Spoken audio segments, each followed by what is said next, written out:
IPL final জমজমাট, play অফে KKR কাছে হারা সানরাইজার্স ফের ফাইনালে জমাটি লড়াইয়ের আশায় এদিন সানরাইজার্স হায়দ্রাবাদ 34 রানে হারালো রাজস্থান রয়্যালকে, পৌঁছে গেল আইপিএল এর ফাইনালে 2024-এ। বন্ধুরা, আপনারা যদি দেখতে চান কিভাবে সানরাইজার্স হায়দ্রাবাদ রাজস্থান রয়্যালকে হারালো, তাহলে ভিডিওটি লাস্ট অবধি দেখতে হবে। চ্যানেলটা সাবস্ক্রাইব করতে হবে, লাইক দিতে হবে এবং নোটিফিকেশন বেল আইকন দাবাতে হবে। এদিন টস জিতে রাজস্থান রয়্যাল প্রথমে ফিল্ডিং এর সিদ্ধান্ত নেয়। সানরাইজার্স হায়দ্রাবাদ ট্র্যাভিস হেড ও রাহুল ত্রিপাঠী 34 ও 37 করেন, কিন্তু এরপরে রাজস্থান রয়্যালসের বোলাররা ম্যাচের রাশ নিজেদের নিয়ন্ত্রণে নিয়ে নেয়। কিন্তু হেনরি ক্লাসনের 50-এর ভর দিয়ে একটি লড়াইযোগ্য স্কোর খাড়া করে সানরাইজার্স হায়দ্রাবাদ।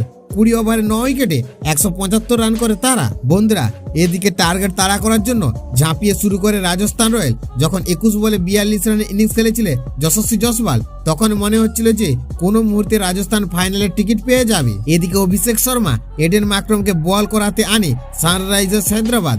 একের পর এক ব্যাটসম্যানকে তুলে নিতে থাকে সানরাইজার্স হায়দ্রাবাদের বোলাররা। মোক্ষম টাইমে 2 উইকেট তুলে নেন অভিষেক। এরপর ধ্রুব জুয়েল একটি চেষ্টা করেছিল, অর্ধশত রান করেন, কিন্তু ফাইনালের টিকিট জোগাড় করার জন্য তা যথেষ্ট ছিল না। ফলে ফাইনালে সেই প্রথম প্লে অফের প্রতিপক্ষরাই ফের একবার মুখোমুখি।